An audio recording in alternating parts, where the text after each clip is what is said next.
I'm Patrick Pacheco. Coming up on Theater All the Moving Parts, a frank and fascinating conversation with Kelly O'Hara, Brian Darcy James, and Adam Gettle, the creative team behind the daring new musical, Days of Wine and Roses.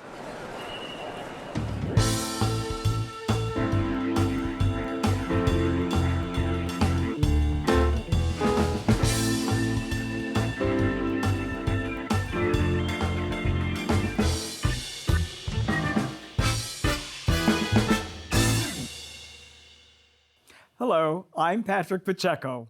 Welcome to Theater All the Moving Parts and a provocative discussion of Days of Wine and Roses, the brave new musical by writer Craig Lucas and composer Adam Gettle. First, I'm joined by its stars, Kelly O'Hara and Brian Darcy James, who play star-crossed lovers struggling with addiction.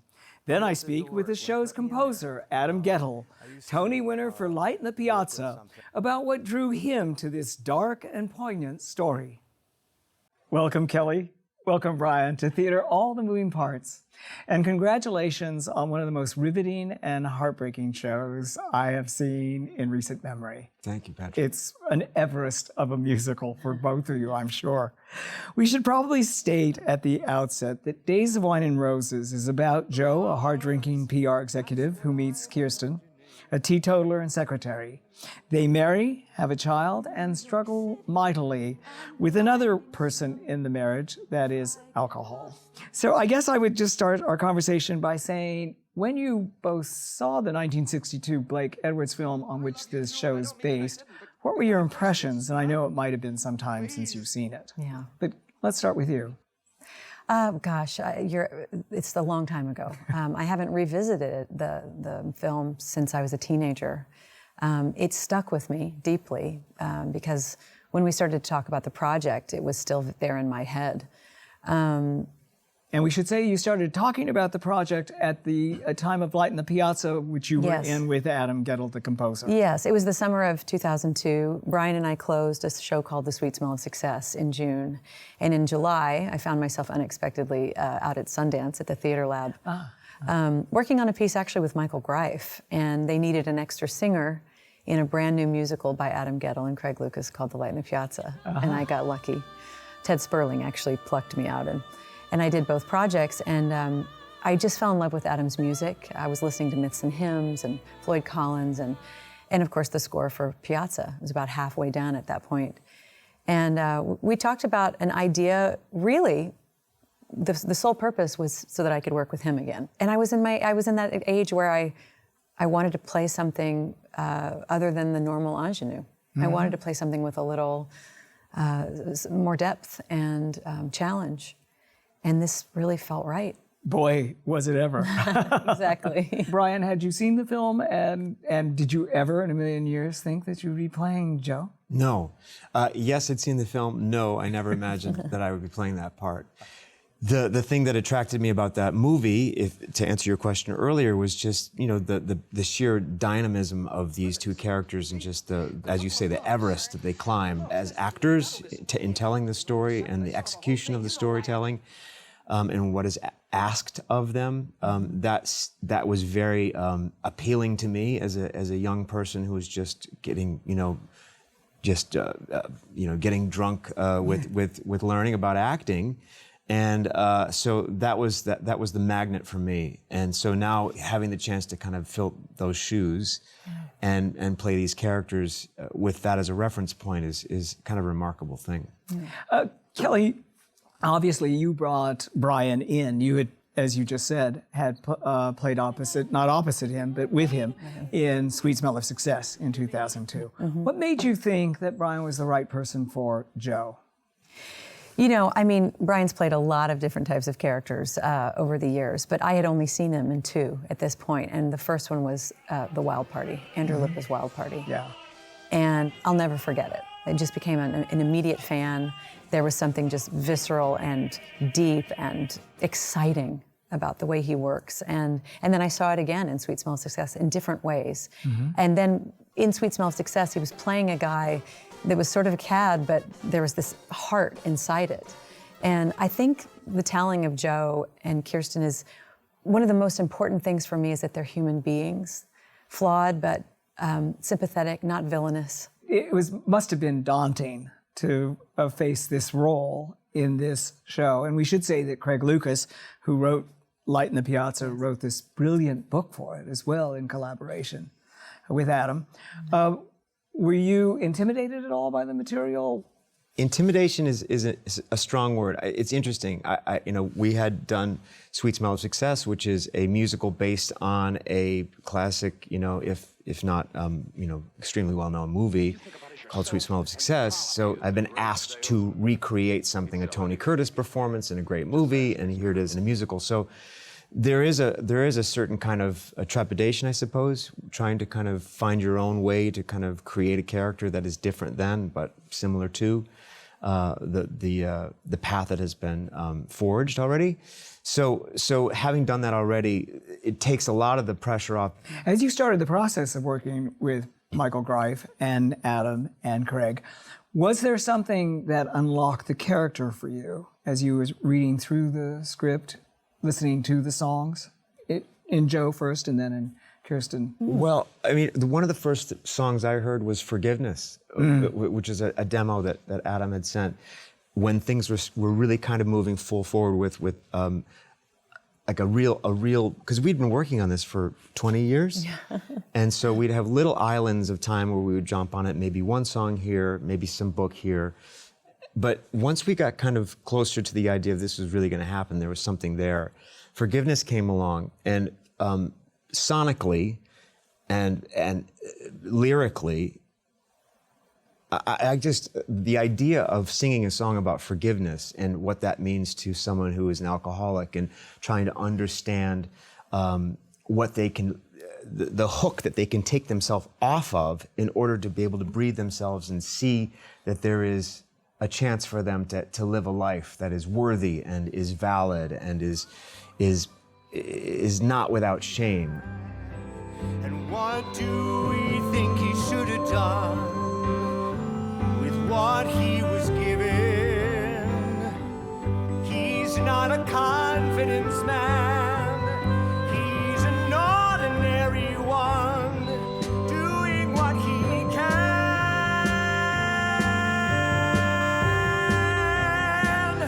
Forgiveness, forgiveness.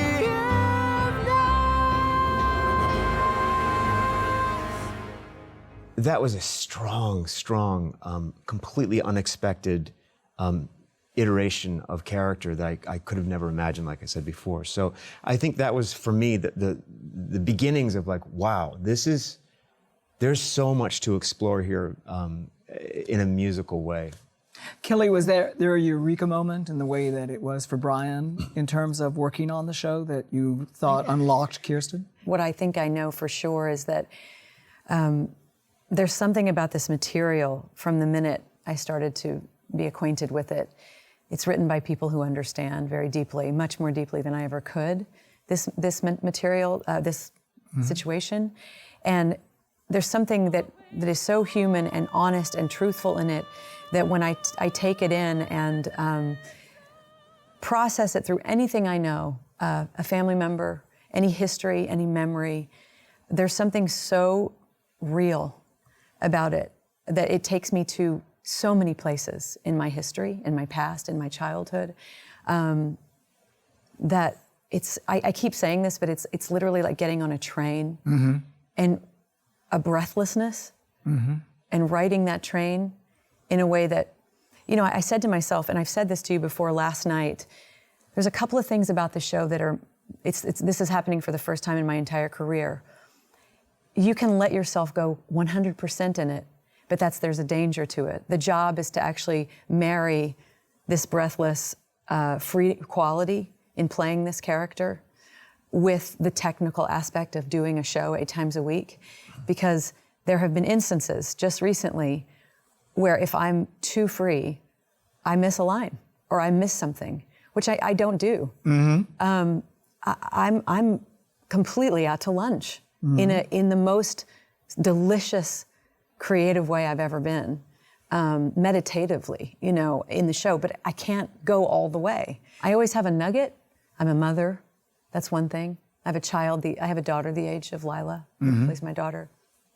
There are little things like that, but it's not the one thing. It's a constant flow, which actually just feels sort of delicious and scary on the precipice of something that almost feels like flying, and skydiving, and then you have to just remember to put in the little bit of technical experience to not lose yourself. Brian, have you been able to, in terms of take those experiences from the back and pour them into Joe in a way that makes him feel that you're occupying him? Yeah. There's all kinds of touchstones, whether they're family, members who deal with alcoholism, strains of it, and addiction that you've seen, memories of experiences as a young person growing up and seeing people nearly die from alcohol poisoning, and just very vivid, visceral experiences of understanding and experiencing these things. So there's all kinds of ways that all that information is working inside you and bubbling up. And the actor's job is to kind of hoard all the information you can, do all the research, try to understand technically, scientifically, anecdotally, everything you can, put it in there, and then at the end of the day, when you start, as you say, when we get on that train, the relationship is just, connect. Can we connect together? Can we be together for an hour and a half, hour 45 minutes? And what are the things in the way of that? It is such a jagged line of trying to connect. And because at the end of the day, I believe it is a love story, and just you want the audience to feel like these two people should be together. Yeah. They should be together. Yeah, that's what's really, really heartbreaking about it. And you can probably viscerally sense the audience wanting that to happen. One thing that you're able to do, obviously, is go to those dark moments and the despair, but you also convey and capture the ebullience, the joy, especially in a song like Evanesce. We're alive, we're alive. Let's contrive to confide.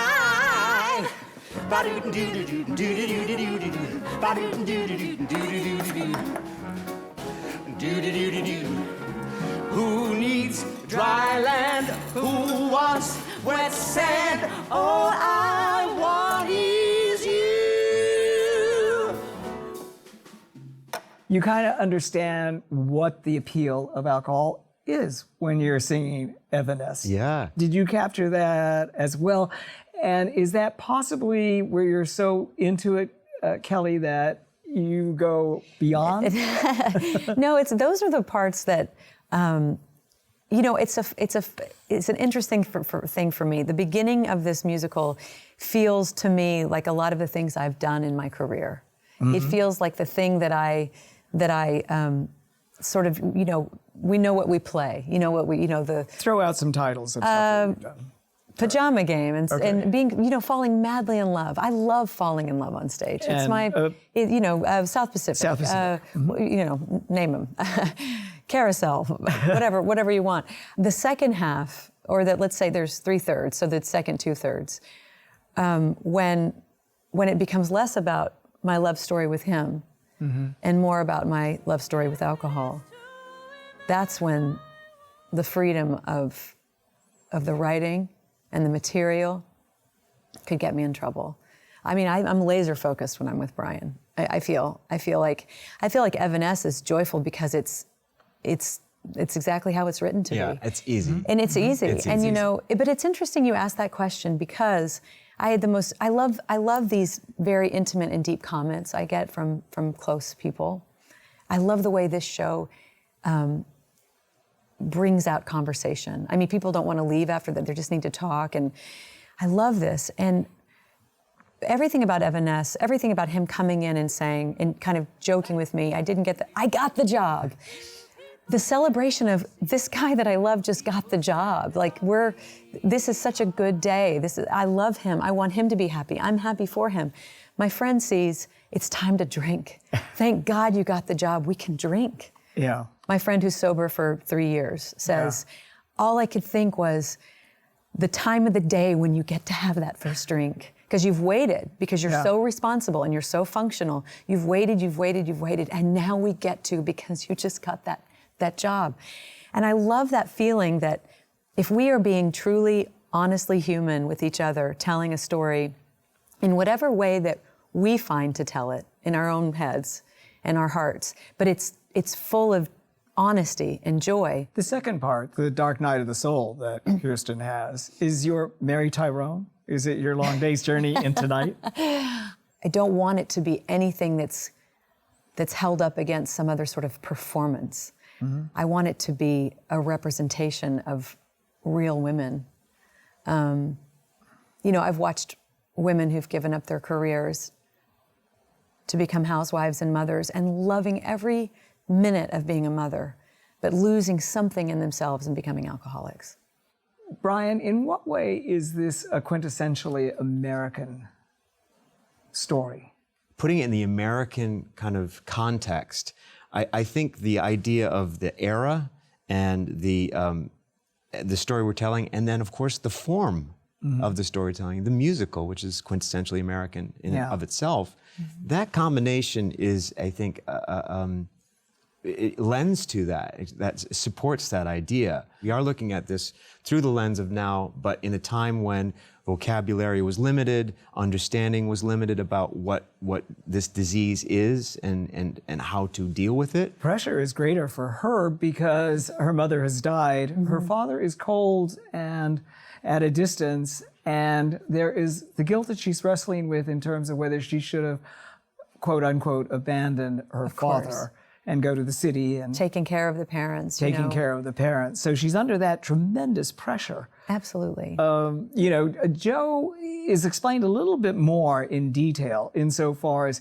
his parents are killed in a train crash. He's an orphan. He's also a Korean vet.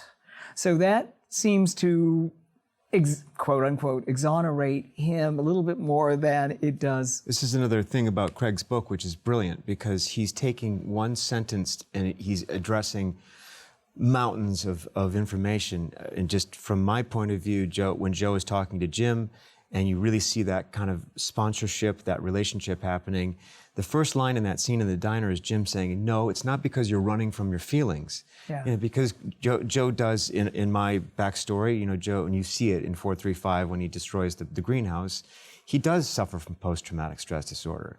And he does suffer from having a horrific tragedy happening, taking both of his parents away. There's a lot there to say, you could blame it on that. And, in one sentence, Craig has kind of just nullified that by saying, nope, not that. You're not running from your feelings. This is something that is happening inside of you because it's something that's part of you. You were born this way. This is just it. It's not a character flaw. What you're asking the audience to do, which I think is the most difficult thing, and that is to suspend judgment on these people. How best can you convey that in terms of not letting the audience off the hook and to stay on this train, as you put it? I think it was very important for me from day one. I mean, you asked me all the way back in the beginning what was sort of appealing, and how do you make a person who is challenged with something like this still very human and sympathetic? And we miss a lot. We don't see the years of parenting that were sort of successful. Obviously I got this child to 8 years old, before, you see the real destruction. I have to believe in telling the story that I filled up Kirsten with some success, some failure, humanity, the desire to be loving, the desire to be more present than my own mother, to give more than my father, to hope and assume that my husband will give more than my father to the child, to make a different life for her. We're building all of these things. This is when your person comes into your work. I want to bring the humanity into her so that even though she is a very flawed person and you would hopefully never make the same choices that she does, you can understand for a split second or see how difficult it is. And I think we're both trying to tell that story, that these aren't our choices, these are things that are difficult. And I like to walk away from the show assuming that Kirsten came today and she will come back and try again. I need that for myself. Do you feel that? Well, I as feel well? I feel like if you are worried about what kind of judgment the audience is having on a character's behavior, there's really you'd never portray any character, because great characters have everything. They have, warts and all. They have successes. They have failures. And in this story in particular, you can't be protective about how you think someone's going to view your behavior as someone who's suffering from an addiction. There's no reason to tell this story if you're going to whitewash that and say, this is not a part, we're not going to tell this part of addiction because we want this to be a palatable experience for you. That's not what we're doing. And so for me, and I'm assuming for Kelly and everybody who's doing this production, is that we want to be human beings, and we want to be people who are trying to connect and who have an incredible challenge that gets in the way of that. And if people have their own filter through which they're seeing that behavior, whether it's their own experience with alcoholism or addiction, or having no experience with it at all, they're going to see people who are ecstatically alive and compelling and visceral and right there in front of you. You once told the story that in terms of the audience reaction, a woman came up to you who was pretty well sloshed and was worried about being a good mother. I'm not in a position to say to someone who comes up to me and says, I have, they'll thank me as if I'm, a recovering alcoholic, and they'll say, thank you, I know you get it, 23 years, or, something like that. I don't feel responsible to say anything that would be of any sort of validation or, encouragement maybe, but choosing my words correctly. However, this woman, the most I could say to her, I looked her in the eyes, we looked each other in the eyes, and I said, I'm a mother too. And I said, I'm so glad that this has affected you this way.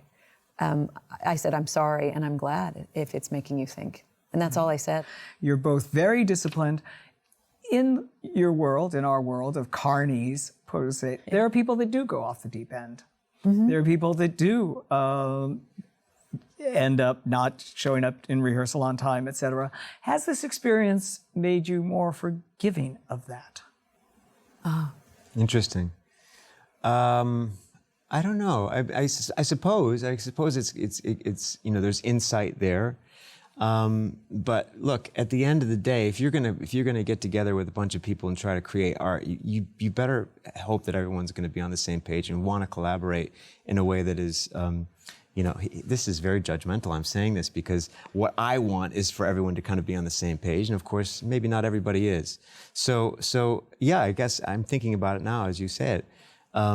While it may be hard to understand or to appreciate or to even accept people's behavior that is lacking because of an addiction, I mean, then yeah, if I've gained any insight in terms of understanding that behavior, then yeah, I think it's a benefit to me in understanding. But a lot of times people's behavior in this business has nothing to do with addiction. Those are the people that need to get on board. I think to go crazy for the sake of your art is a little, it could be irresponsible in the fact that if you sought out the craft and wanting to be a professional and a lifer. I want longevity in this business. And for that to happen, that means that I know the difference between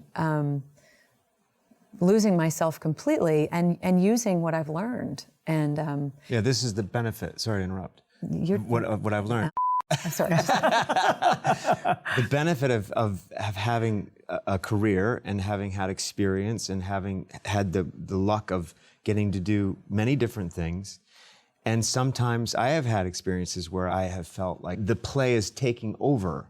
I feel grateful that I've had those experiences and I've seen the pitfalls of that in terms of how it affects me, how it affects my family. I can say that with this particular show, where for all intents and purposes, if anybody had that inclination, there could be a chance to kind of completely lose oneself in this, Right. in the attempt to find the truth.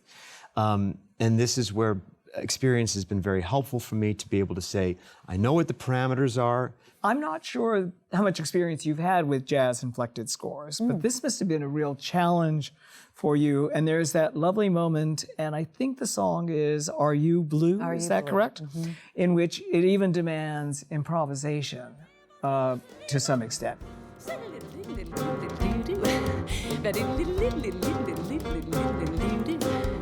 Are you getting down so low there is nowhere else to go? Are you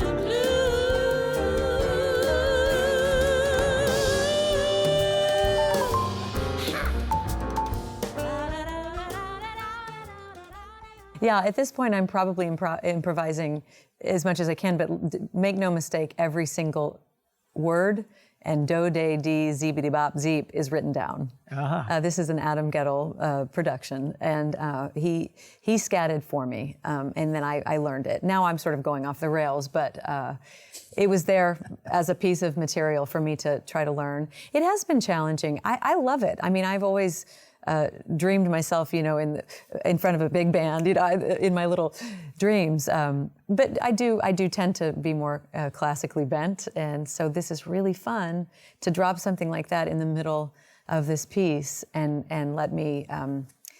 It really, I think, highlights kind of exactly where she is and what happens to someone when they're in that blissful drinking part. And Brian, this must have been a challenge musically for you as well. I don't think you've encountered quite this kind complex of a score before. Yeah, it definitely has. It has challenged me in my range. It has challenged me where I am right now as a singer in my life, you know, at this point in my career. So there's all the chromatic stuff. Renee Fleming said, she made mention of that, and I thought, oh, I can go home now, because she said, that chromatic stuff, how hard is that to sing? And that's amazing. And I was like, yeah, well, hey, Renee, let me tell you. No, that was quite something to hear from her. But yeah, it's a very difficult thing. But with difficult things, once you kind of start to crack the code, and this is, I think, true of Adam's work, you know, the soul of it exposes itself to you, and you think, oh, it's not so hard. It's just this thing. It takes a long time to get to, at least for me, to get to that point. This person to my right opens her mouth, and it's pristine and beautiful the first time she ever sings anything. But it's for me, it's been, I feel like I've been wrestling, you know, with this thing, this score, and sometimes I win, sometimes I don't. Which brings us around to how you very first described this musical, and that was as a dark, weird Yeah, opera. it's dark, weird opera. Look, this is a genre-jumping piece, no matter how it's a play with music, it's an opera, it's a tragedy, it's a classical play, whatever you want to say. And that's you said we're stretching the art form. I love it. The fact that it has happened and it feels just tailor-made, that is something that doesn't come around ever. Yeah, that's another amazing thing. We're very happy. You both have honored the work beautifully. Thank you. Congratulations. Thank you. And you don't have to go on to another project just yet. You're on till April 28th, at least. That's correct. Hopefully more than that. Limited run, April. Limited run. And congratulations.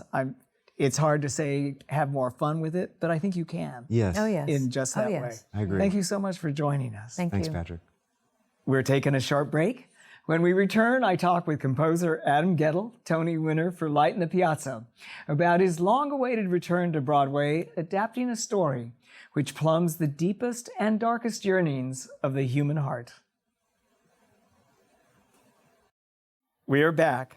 I'm Patrick Pacheco, now with Adam Gettle, the composer of Days of Wine and Roses. Welcome, Adam. It's good to see you. It's fun to be here with you. Floyd Collins, about a man trapped in a cave in 1925 Appalachia. Myths and Hymns, a song cycle based on Greek myths and Protestant hymnal. Light in the Piazza, about a developmentally disabled young woman and her mother in 1950s Florence, Italy. And now Days of Wine and Roses. How do you go about choosing what you want to tell, the stories you want to tell? Well, you know, Kennedy was asked what was the only thing that, you know, if you only have one thing in life, what would it be? And he said energy. And I think that's true for me as a writer. If I have energy for something, there's got to be a reason. And I often don't know why I have energy for it until I'm well into writing a piece, because I learn about my reason as I'm writing it. I have the energy to, and I don't know why, but eventually I sort of figure out why. In the case of, you know, Floyd Collins, I didn't know if, I was fairly certain I wouldn't achieve the success that my grandfather, Richard Rodgers, had succeeded. And the question for me then was, is it noble to pursue this if I am likely to not, you know, match him? I'm certainly not eclipse him in any way, which I haven't, and that was really never a goal, but it was something I had to look carefully at. I'm going to devote my life to this, and of course I have, and I feel fine about it. And with Piazza, will I ever find real connection with another human being? Would that romantic and emotional ambition be satisfied? Was the question building, and that I finally realized was the source of the energy to write the piece. And Days of Wine and Roses is an exploration, I hope a very detailed and granular exploration of how the intensity of love can be intermingled with a much less a healthy kind of ambition, a sort of howl within us that takes its form in addiction, and how those two things can work at first for each other and then obviously against each other. Imagine this is our boat and this is our river, the only light, a chapel of stars, the only... You recognized an explosive energy when you watched the film, the famous Blake Edwards film, screenplay by J.P. Miller, who had written a teleplay as well of Days of Wine and Roses. You said that you wept for these characters as much as for yourself at the time that you saw it. Well, I think, to be completely honest, I probably wept more for myself than you know, even when you're in the throes of it. When I first saw the movie, I was in an unhealthy place. When I saw it again, I was much recovered from that, and much blessed with the ability to move past that part of my life. But it's sort of a torturous thing to think that your one life has, you might say, you know, part of it's been wasted into these really unproductive and self-destructive, you know, behaviors. I'm not quite sure that a lot of people might agree with you that it's wasted, that somehow one has to go through these experiences in a way and actually can use that in art. You know, and writing the show, I've certainly tapped into it, and as I just think I want to write about people. I don't consider myself to be some sort of winner. I'm just a person, and those days years ago were terrifying, but certainly inform what I've written with Craig Lucas on this show. You brought Craig Lucas in, who also is a brilliant writer who has dealt with people and characters who are in spiritual and moral crises. Is that what kind of made him a perfect fit for this show with you? It did. It certainly presented itself as an obvious thought that Craig would be perfect for it, that he would take it personally, but also bring great theatrical expertise and experience to it. And also, Craig and I get along really, really well when we're in the room writing the show together. It's a wonderful back and forth, and that's really what you want. It's really why you would get into this unremunerative profession. At least you can have some fun afternoons over the course of a couple of years, you know, making something not from nothing, because there was a form of this story already, several forms, but I think we both felt that it could be lifted into a new sort of detail and intensity with music. You and Craig chose to, I think the film was in the early 60s, the Mad Men era of the early 60s. You chose to put it in in the early 1950s, I gather, because Joe comes back from the Korean War Yeah. as a vet. Why did you choose to move it to the 50s? I feel strongly that the show benefits greatly from period. That period, especially in terms of the mores, the expectations on women and men, to come back from the Korean War, not much celebrated or ballyhooed, must have been deeply confusing for the heroic and self-sacrificing people who were in that war. As it happened with the Vietnam War. Exactly, and that felt useful to us, not in terms of some sort of Freudian antecedent for addiction, because I think that's all terribly boring. It's not Fear Strikes Out. It's not that sort of 50s style thing where, oh, he was ignored, by this one or that one, or treated ill when he was a kid, and that's why he drinks. It's not. We never go there, but just the ambience of that period for both characters. In Kirsten's case. She would have been expected to live a fairly conventional life, especially then. I mean, my mother in '53, I think she had 2 or 3 kids already. Well documented in Shy, Yeah. her memoir. Yeah. And it was just a very different time. And I love to build individuals within those presuppositions because we find the humanity there. How did you tailor the music? Because I believe that Kelly certainly was in it very early on, and you knew that Yeah. Kelly was going to be Kirsten, and then she brought in Brian. How did you tailor the music, the voices in your head of how they sang that then helped you in terms of the score, completing the score for this? It was really the great luxury of having these 2 brilliant musicians to drape the score on, and brilliant actors. Let me be here tonight. I volunteer tonight. Danger, hazard, make me happy. They make me happy, don't know why.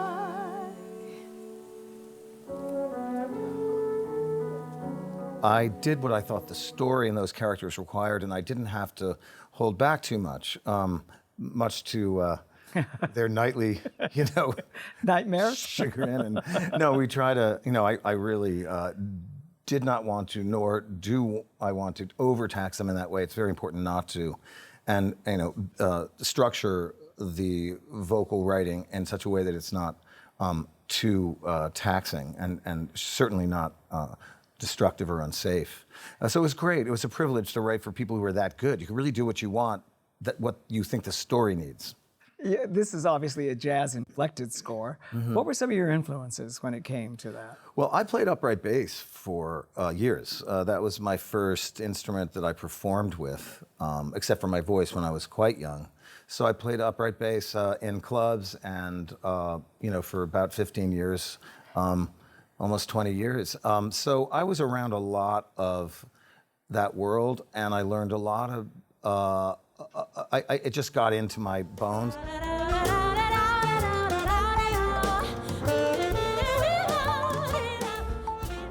And I think improvisatory forms, as jazz often is, are well suited to this story. The lack of inhibition, that romantic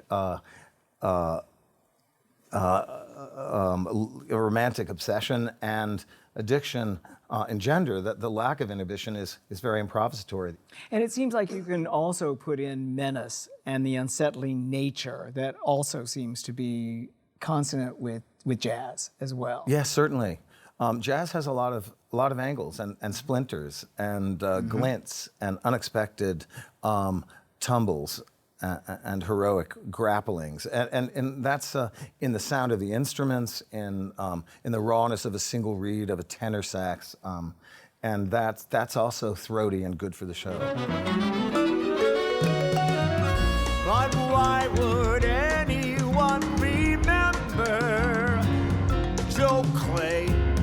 I've been erased, my face, my name. Well, on a larger scale, the score itself compresses until a song called First Breath in the Greenhouse, when we have a relatively consonant and, I suppose, pretty kind of release.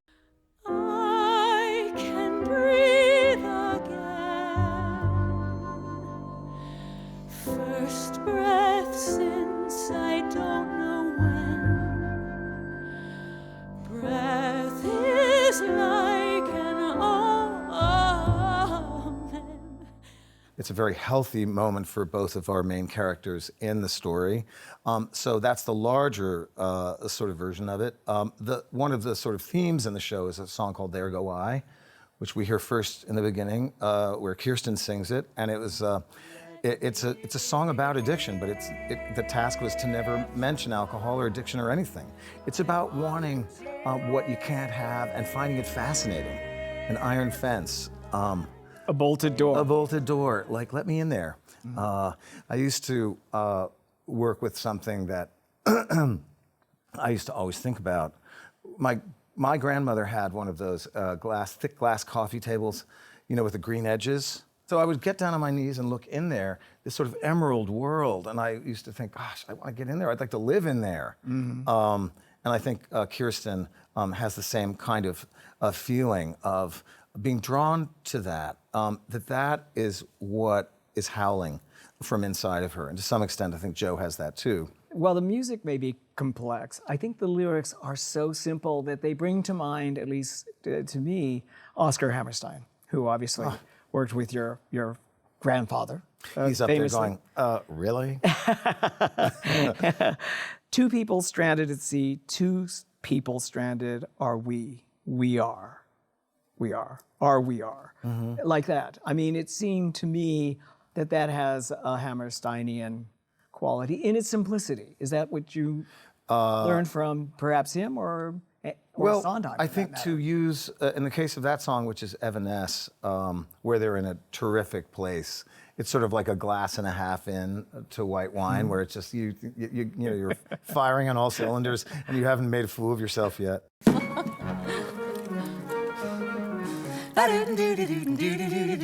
Two people stranded at sea, two people stranded are we are. Sometimes I feel like I'm a dowser in the desert. With all this water everywhere. And the materials that we want to build this fairly complex structure with need to be relatively simple and extemporaneous and improvisatory. They talk about bobbing around in the Long Island Sound and describe themselves as dolphins and just sort of lost, cheerfully lost, up for anything. It's an energy and it's a useful one. In terms of what you described, to what extent does William Blake come up in the famous William Blake quote that the road to excess leads to the palace of wisdom? The characters seem to indulge in that in terms of, yes, that danger, those hazards, whatever I want. Artists do that, Billie Holiday. We're talking about people that do go to that edge. Yeah, I think we learn a lot about ourselves if we can survive it. Allowing those spiritually younger impulses to take over. It's absolutely true. I mean, I've been through a lot in my life in my 20s and 30s that led me to where I am now. He says boringly, but it's not something one can avoid. It is the truth. And it's not boring. I mean, I think you're being self-deprecating. I think that the accumulation of experiences, whatever roads they take into whatever dead ends you encounter, are all a piece of an artist's vision as long as you survive. And it also gives you a lot of compassion for other people. It keeps the judginess that our egos are always saying, hey, go ahead and judge that. You know, you're not like that anymore, or you're not that kind of person, or da-da-da. You know, it allows you to stay in touch with compassion, empathy, and love. Obviously, J.P. Miller was inspired by the famous Ernest Towson. I hope I'm pronouncing that correctly. They are not long. They're not long. The Days of Wine and Roses. The Days of Wine and Roses. It's a beautiful poem, and is. it reeks of mortality. It reeks of. Unfortunately, he did too. He died not long after he wrote that. And you have that lyric earlier about underneath and under death. I know a place called Under Death, and where is that, you say? To what extent are these people infected by their mortality, their fear of death? Well, I think sexual expression, when it gets out of hand, I wouldn't know anything about it, but it is in a way a denial of death, or being afraid of death, just wanting to escape from the juggernaut, the ineluctable deafness of death, until they figure out something else. And under death is really a word that I would say, when I was really, really messed up on cocaine, and the anguish of that, the physical anguish, and the emotional, the self-loathing, and it's under death. I mean, I'm almost sure death's going to be easier, unless I get eaten by a polar bear or something. What are the chances? It happens. Stephen Sondheim was both a family friend and a mentor. Yeah. And one of the greatest hours of an interview on YouTube is your interview with him, which had so much fun is with just magnificent. Today's a great day because I'm in Steve Sondheim's garden, and I get to ask Steve all about his work today. And I've got many questions that I've wanted to ask probably my whole life. It's just Thank you. Coming from warm you. Thank you, Pat. and beautiful and lovely and instructive. And did you ever show him your work across the board, and specifically Days of Wine and Roses, before he died? I never showed him Days of Wine and Roses or any of the other 3 shows that are now kind of finished from the last 10, 12 years. He didn't want to hear them. I think he was at a place where he didn't want to hear demos. He just wanted to come see the show. He was really a man of the theater, in that it wasn't just the score that mattered to him. It was the score in service of the story, in service of a show that was functional and something that we would remember, that would function properly the way theater really can. That's what his interest was, I think, for himself and also for me. So he didn't want to hear any of my last things. He just wanted to see them on stage. You asked him if it ever gets easier, and he said, no, it never does. Expectations are a killer. You get less confident as you get older. I'm sure you've heard this before. It's just the more you know, the more you're frightened. And also, when you build up a reputation and people are expecting things from you, Yes. well, you know that yourself. The expectations make you very hesitant about doing anything else. Were expectations a killer for you? What was great about being away for so long, in most people's minds, probably like, twirling a parasol and eating bonbons on, on Mystique, or that famous island where. I wasn't. I was writing a lot and teaching a lot and all that stuff. But what was great about my, let's just say, hiatus, on my unpaid hiatus, was that I lost, my ego went back down to where it should be, which is, I love this work. I love doing this. I'm just going to keep doing it. It's not remunerative. It's not it's not glamorous, especially if your shows aren't getting on. But it's what I love to do. And so that was a really healthy and productive state of my spirit To go in into to be in. Yeah. Getting back to Sondheim, who, of course, made us believe that you could make a show out of anything, a musical out of it, any topic and anything. He did say... I don't think so. He did say that the Riddle song from Floyd Collins was the one song he wished that he had written. One of about many. 20, and that was an enormous. I mean, I have it. It's like a cameo around a choker that I wear at home. I mean, it's a locket that I have dangling on a pendant. I mean, it means a lot to me that he felt that way. We needed an end to the first act, and so I'm really, really very honored that he felt that way about it. You better think now, Floyd. Give it some thought now. It ain't hard. You know, I know you know. I'm a harkening back to a time ago. When you'd say to me, Homer, are you ready, are you set? And I'd say to you, Floyd, are you ready to get wet? I mean, growing up in the family that you did, Adam, I mean, obviously, grandson, as you pointed out earlier, of Richard Rodgers, your mother, Mary Rodgers, was also a composer, and Sonny was a family friend. Was that paralyzing? No, not at all. But actually, I wasn't interested in theater music at all. When I was a kid, I sang opera and also listened to endless pop music.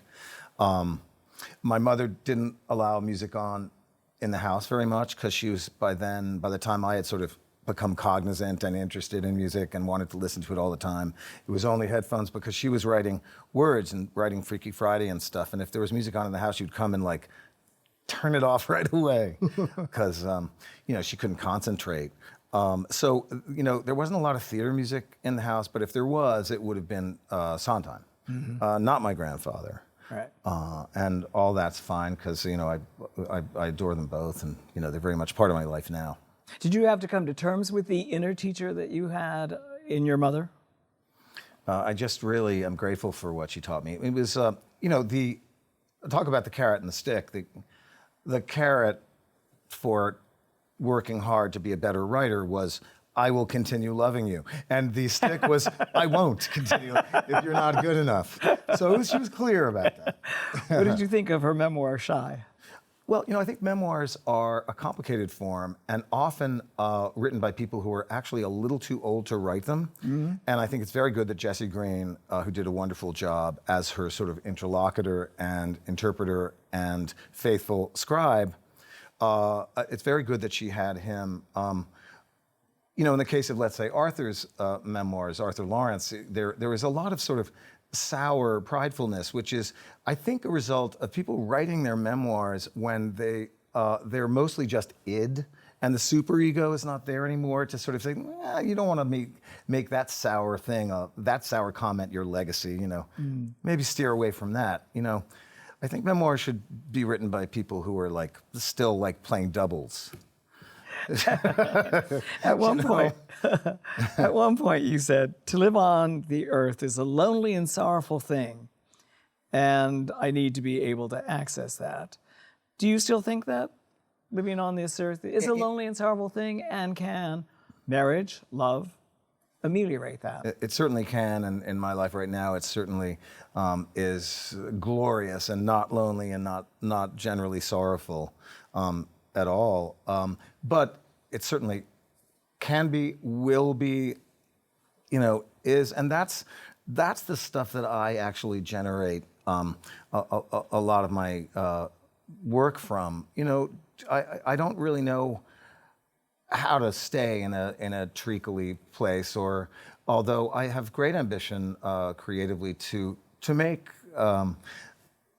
different kinds of shows. Millions, which is based on a great Danny Boyle movie about two boys who lose their mother and then find a bunch of money, and then they're running for their lives and sewing their hearts back together. That's very, very propulsive and poppy and a family show, and that's certainly something I'm very, very ambitious to put out there. You're going to be 60.